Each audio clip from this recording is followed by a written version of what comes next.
ಒಬ್ಬ ಯುವತಿ ಅಬಾರ್ಷನ್ ಆಗಿದೆ ಅಂತ ಹೇಳ್ತಾರೆ. ಪ್ರೆಗ್ನೆಂಟ್ ಆಗಲಿಕ್ಕೆ ಕಾರಣ ಯಾರು? ಮತ್ತು ಅಬಾರ್ಷನ್ ಮಾಡಲಿಕ್ಕೆ ಕರ್ಕೊಂಡು ಹೋದವ್ರು ಯಾರು? ಯಾವ ಆಸ್ಪತ್ರೆ ಕರ್ಕೊಂಡು ಹೋದ್ರು? ಯಾವ ವೈದ್ಯ ಅಬಾರ್ಷನ್ ಮಾಡಿದ? ಭ್ರೂಣ ಹತ್ಯೆ ಮಹಾಪಾಪ, ಕಾನೂನಿಗೆ ವಿರುದ್ಧ ಆಗಿರುವಂಥದ್ದು. ಈ ಎಲ್ಲವೂ ಕೂಡ ಸಮಗ್ರವಾಗಿ ಪೊಲೀಸ್ ಇಲಾಖೆ ತನಿಖೆ ಮಾಡಿಕೊಳ್ಬೇಕು. IG ಅವರು ಆಂದೋಲ ಸ್ವಾಮಿ ಕೇಸ್ ಎಷ್ಟಿದೆ ಅಂತೇಳಿ ಪ್ರತಿ ಪೊಲೀಸ್ ಠಾಣೆಗೆ ಫೋನ್ ಮಾಡಿ ಕೇಳ್ತಾರೆ. ಈ DLT ಸಂಘಟನೆಯವರು ಏನೇನು ದುಷ್ಕೃತ್ಯ ಮಾಡ್ತಾ ಇದ್ದಾರೆ ಅನ್ನುವಂತಹ ಕೇಳುವ ಸೌಜನ್ಯತೆ ಇಲ್ವಾ ನಿಮಗೆ? ಗುಪ್ತಚರ ಇಲಾಖೆ ಏನು ಮಾಡ್ತಾ ಇದೆ ನಿಮ್ಮ ಕೈಗಡೆ ಕೆಳಗಡೆ?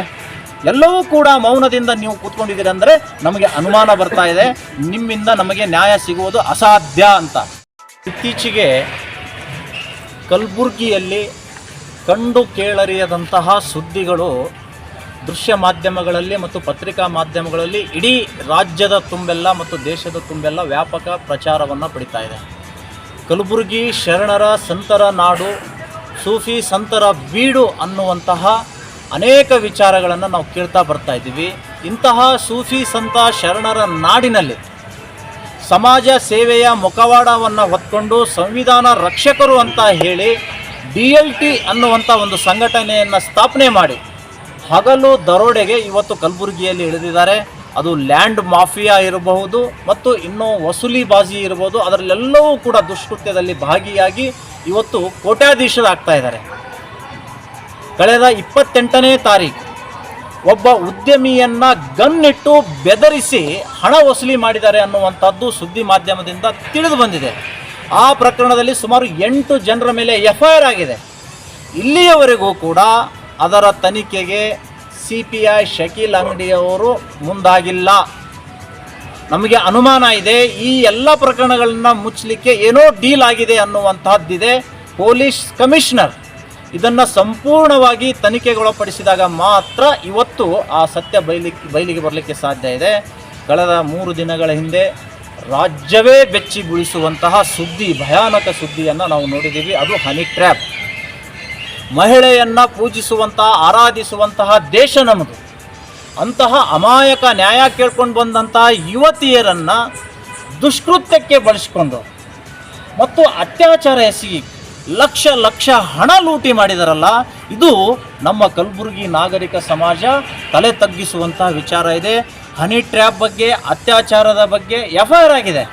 ಅತ್ಯಾಚಾರಕ್ಕೆ ಸಂಬಂಧಪಟ್ಟಂತೆ 3-4 ಜನರ ಹೆಸರು ಉಲ್ಲೇಖ ಆ ಕಂಪ್ಲೇಂಟ್ನಲ್ಲಿ ಆಗಿದ್ದರೂ ಕೂಡ ಒಬ್ಬ ಯುವಕನನ್ನು ಬಂಧಿಸಿ ಕೈ ತೊಳ್ಕೊಂಡಿದ್ದಾರೆ. ಇನ್ನುಳಿದವರನ್ನು ಅರೆಸ್ಟ್ ಮಾಡುವ ಗೋಜಿಗೆ ಹೋಗಿಲ್ಲ. ಯಾಕೆ ಹೋಗಿಲ್ಲ? ಇಲ್ಲಿಯ ಇಲಾಖೆ ಸ್ಪಷ್ಟಪಡಿಸಬೇಕು. ಗನ್ ಎಲ್ಲಿಂದ ಬಂತು ಉದ್ಯಮಿಗೆ ಬೆದರಿಕೆ ಹಾಕಲಿಕ್ಕೆ? ಆ ಯುವತಿಯರನ್ನು ಮೋಸದ ಜಾಲಕ್ಕೆ ಸಿಕ್ಕಾಕ್ಸಲಿಕ್ಕೆ ಯಾರು ಕಾರಣರು? ಇವರೆಲ್ಲ ಹೆಸರುಗಳು ಕಂಪ್ಲೇಂಟ್ ಕಾಪಿಯಲ್ಲಿದ್ದರೂ ಕೂಡ, FIRನಲ್ಲಿದ್ದರೂ ಕೂಡ ಆ ಆರೋಪಿಗಳು ರಾಜಾರೋಷವಾಗಿ ಪ್ರೆಸ್ ಮೀಟ್ ಮಾಡಿ ಮತ್ತೊಬ್ಬರಿಗೆ ಧಮಕಿ ಹಾಕ್ತಾ ಇದ್ದಾರೆ. ಇದು ಒಬ್ಬ ಆರೋಪಿಯ ಕೆಲಸನ? ಇದನ್ನು ನೋಡಿಕೊಂಡು ಪೊಲೀಸ್ ಇಲಾಖೆ ಕಣ್ಣು ಮುಚ್ಕೊಂಡು ಕೂತ್ಕೊಳ್ತಾ ಇದೆಯಾ? ಇದು ಅತ್ಯಂತ ಖಂಡನೀಯವಾಗಿರುವಂತಹ ವಿಚಾರ ಇದೆ. Strong minister, strict commissioner, powerful law ಇದ್ದಾಗಿಯೂ ಕೂಡ ನಮ್ಮ ಕಲಬುರಗಿಯ ಯುವತಿಯರಿಗೆ ನ್ಯಾಯ ಸಿಗ್ತಿಲ್ಲ ಅಂದರೆ ಏನು ಸ್ವಾಮಿ? ಎಲ್ಲಿ ಹೋಗಬೇಕು ನ್ಯಾಯ ಕೇಳ್ಕೊಂಡವರು? ಒಬ್ಬ ಯುವತಿ ಅಬಾರ್ಷನ್ ಆಗಿದೆ ಅಂತ ಹೇಳ್ತಾರೆ. ಪ್ರೆಗ್ನೆಂಟ್ ಆಗಲಿಕ್ಕೆ ಕಾರಣ ಯಾರು? ಮತ್ತು ಅಬಾರ್ಷನ್ ಮಾಡಲಿಕ್ಕೆ ಕರ್ಕೊಂಡು ಹೋದವ್ರು ಯಾರು? ಯಾವ ಆಸ್ಪತ್ರೆ ಕರ್ಕೊಂಡು ಹೋದ್ರು? ಯಾವ ವೈದ್ಯ ಅಬಾರ್ಷನ್ ಮಾಡಿದ?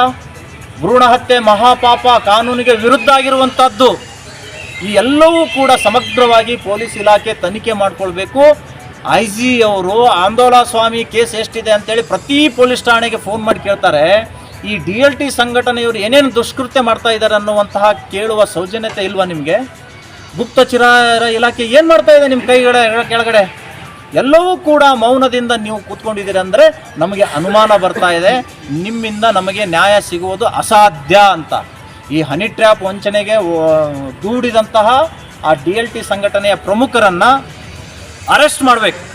ಅರೆಸ್ಟ್ ಮಾಡದೆ ಹೋದರೆ ಕಮಿಷನರ್ ಕಚೇರಿ ಎದುರುಗಡೆ ಅನಿರ್ದಿಷ್ಟಾವಧಿ ಧರಣಿ ಸತ್ಯಾಗ್ರಹವನ್ನು ನಾವು ಮಾಡೋರಿದ್ದೀವಿ. ಇಲ್ಲಿಯ ಇನ್ಚಾರ್ಜ್ ಮಿನಿಸ್ಟರ್ ಹೇಳ್ತಾರೆ, ಕೇಳಿದ್ದಕ್ಕೆಲ್ಲ ಉತ್ತರ ಕೊಡೋಕ್ಕಾಗಲ್ಲ ಅಂತ ಹೇಳ್ತಾರೆ.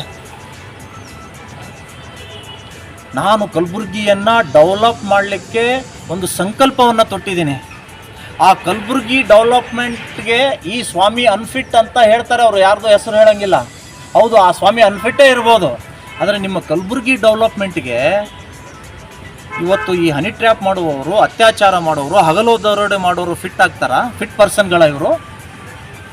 ನಿಮ್ಮ ಸಲುಗೆಯಿಂದಲೇ ಈ ಸುಲಿಗೆ ಸಂಘಟನೆಗಳು ನಿರಂತರವಾಗಿ ಕಲಬುರಗಿಯಲ್ಲಿ ನಾಯಿ ಕೊಡೆಗಳಂತೆ ತಲೆ ಎತ್ತಿದಾವೆ. ಇವುಗಳ ಹೆಡೆಮುರಿ ಕಟ್ಟುವಂಥ ಕೆಲಸ ಇಲ್ಲಿಯ ಪೊಲೀಸ್ ಕಮಿಷನರ್ ಅವರು ಮಾಡಬೇಕು. ಕಲಬುರಗಿ ಜಿಲ್ಲೆಯವರೇ ಇದ್ದಾರೆ, ಕಲಬುರಗಿ ಜಿಲ್ಲೆಯ ಮಾನ ಪ್ರಾಣ ಕಾಪಾಡುವಂಥದ್ದು ಕಮಿಷನರ್ ಹೆಗಲ ಮೇಲೆ ಇದೆ ಅನ್ನುವಂಥದ್ದನ್ನು ನಾನು ಹೇಳಲಿಕ್ಕೆ ಬಯಸ್ತಾ ಇದ್ದೀನಿ. ಇತ್ತೀಚಿನ ದಿನಗಳ